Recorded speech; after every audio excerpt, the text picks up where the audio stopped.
Are you having problem with your Zillow account? Maybe you have just published a listing and then you see that your account has been suspended. You have sent countless emails to Zillow support team but still don't get any reply.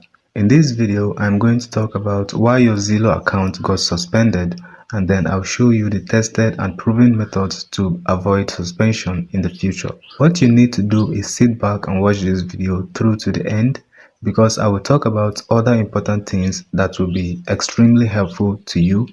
I will also show you how to get free 2 gig of proxies which you can use to protect your account and start with no risk at all. If you are ready for this, please hit that like button and tell me your experience on Zillow before we get started. First of all, why did your Zillow account got suspended in the first place? Most guides skip this, but I think it is important to know why it happens so that you can easily avoid it next time. Zillow in 2026 has a significantly more aggressive enforcement system than it did even a year ago. There are 3 main triggers. Number 1, the listing integrity crackdown. Zillow's entire business model depends on having complete, up-to-date listing data. So if you are an agent who markets a property privately, meaning you share it with select buyers before it goes on the MLS, which is basically the shared database all real estate agents use, Zillow's AI can detect that pattern. They call it a pocket listing, and they treat it as a direct threat to their platform. Accounts caught doing this can be permanently suspended. Number 2, the 100 property rule. Here is one that catches completely legitimate people off guard. Zillow's bot detection now flags any account that views more than 100 properties in a single session. Think about that. A buyer's agent running comparables on a large portfolio, or an investor scanning an entire zip code before a meeting hits the exact same signal as a data scraping bot. Zillow's AI doesn't know your intent. It just sees the behavior pattern. Number 3, browser extensions. If you use any tool that autofills CRM fields from listing pages, or anything that automates clicks, even productivity extensions, Zillow can detect those too. It looks for actions that happen too fast, too consistently, or in a pattern that doesn't match how a human naturally browses. Some people will decide to create a new account as a solution, but here is why that approach will not work. And this is the part almost nobody explains. When you access Zillow, the platform quietly collects around 30 to 40 signals from your device and browser. Things like how your graphics card renders a test image, what fonts are installed on your computer, your screen resolution, your audio output. Combined, these signals create what's called a browser fingerprint, basically your browser's unique ID card. Think of it like a fingerprint at a crime scene. Every device leaves one, and they are unique. When your account gets banned, Zillow doesn't just ban your email address, it blacklists your fingerprint. So when you create a new account with a new email, same device, same browser, Zillow system recognizes that same fingerprint the moment you log in.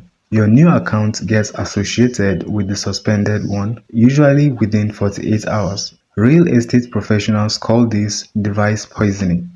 So the fix isn't a new email, the fix is a clean, isolated fingerprint that Zillow has never seen before. Imagine you are managing a small apartment complex, you are traveling, staying at a hotel, and decide to check your Zillow account because a couple of your listings aren't getting any views. You log in, make a few updates, and suddenly your account says account disabled. Most people think a Zillow employee manually shuts them down, but that's usually not the case. The system simply noticed a login from a new location combined with unusual account activity, which can trigger an automated security flag. The good news is that these situations are often fixable.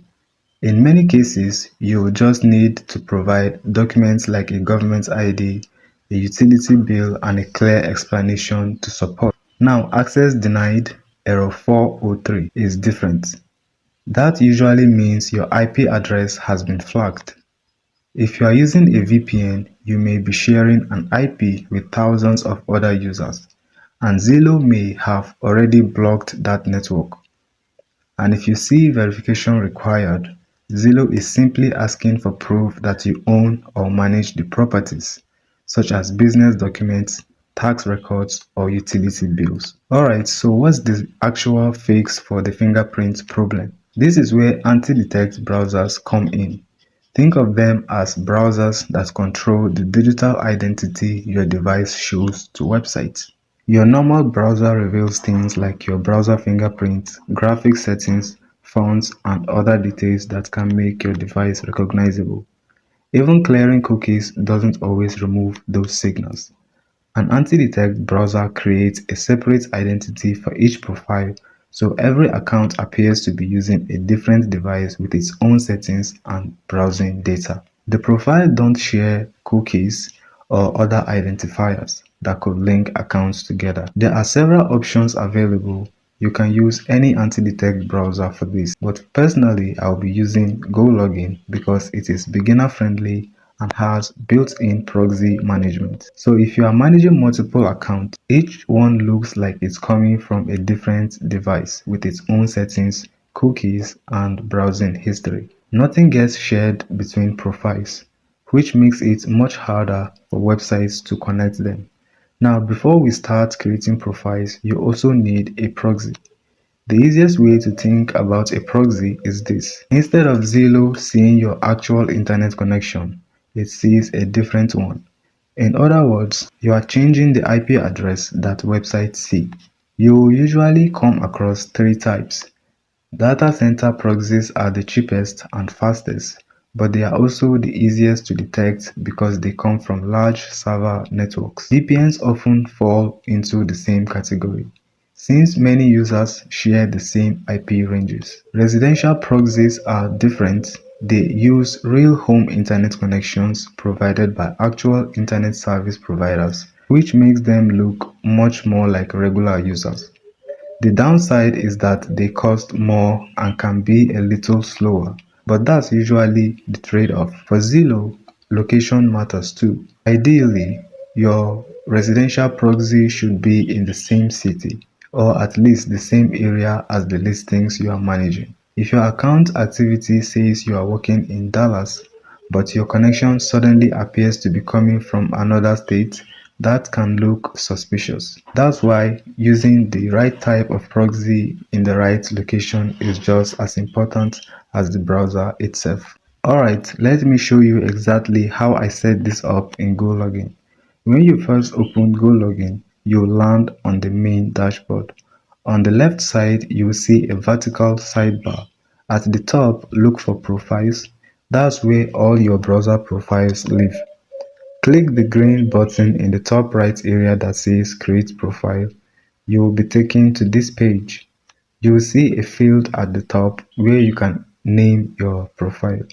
Type something like Zillow Account 1 so you can find it easily later. Now scroll down until you see a section labeled Proxy. Click on that section, manually enter your proxy details. Your proxy provider will give you four things: a host address, a port number, a username, and a password. Paste those into the matching fields.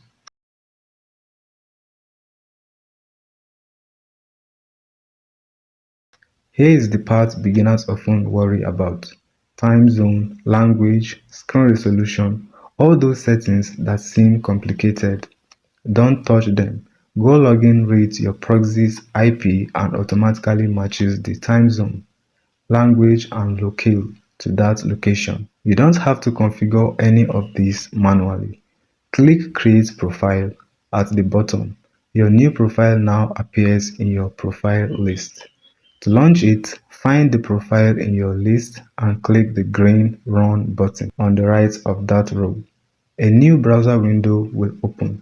This is your isolated, clean browser identity. Before you log into any Zillow account from this profile, this step is non-negotiable.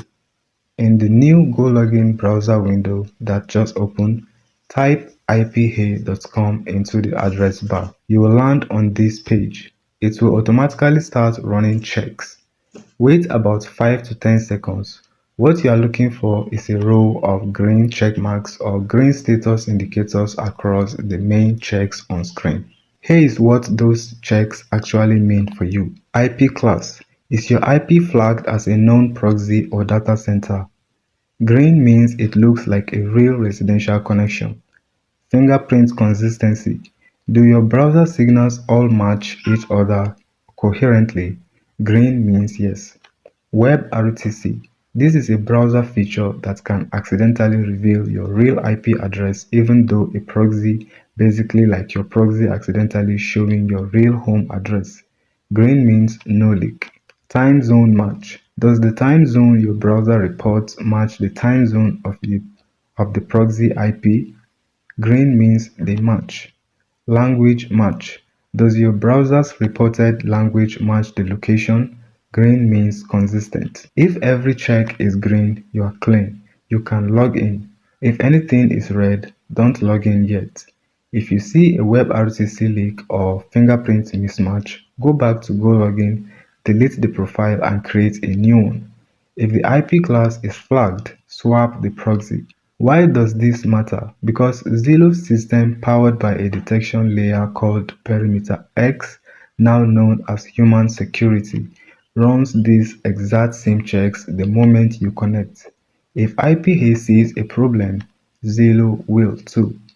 Now, before you do anything important with the account, there is one step a lot of people skip: warming up the account. Think about it from Zillow's perspective.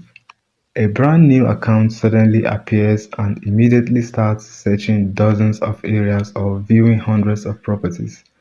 That doesn't look like a normal user. So during your first few sessions, take it slow. Browse a few neighborhoods, click on some listings and spend 10 to 15 minutes using the site naturally. The reason this matters is that Zillow also looks at behavior, not just your browser fingerprint or IP address. If a brand new account jumps straight into high volume activity, it can look like automation even if your setup is perfect. A few normal browsing sessions first can help build trust and reduce the chances of getting flagged. If you are just managing a few listings on your own, keep it simple. One Zillow account, one GoLogin profile, and one dedicated residential proxy. Don't reuse profiles or share them between accounts. But if you are working with a team, consistency becomes really important. Instead of sharing login details, share the actual GoLogin profile. That way, everyone accesses the same browser identity even from different computers. Because if Zillow suddenly sees the same account being used from two completely different browser environments, that's exactly the kind of thing that can trigger a security flag. So here's the bottom line. Zillow isn't just looking at your email or your IP address anymore. It is looking at your entire browser identity and how the account behaves. The fix is simple. Use a separate browser profile, pair it with residential proxy that matches your location, warm up the account and never mix accounts inside the same profile. And if you want the full step-by-step guide, check the description and the pinned comment. You'll also find my promo code there, which gives you 40% off GoLogin plus 2 gig of free proxies to help you get started. Now, if you have any questions, my comment section is open. Drop your queries, and if you have any other tips that works for you, you can share it with us too. Don't forget to hit subscribe and like this video for useful tutorials like this.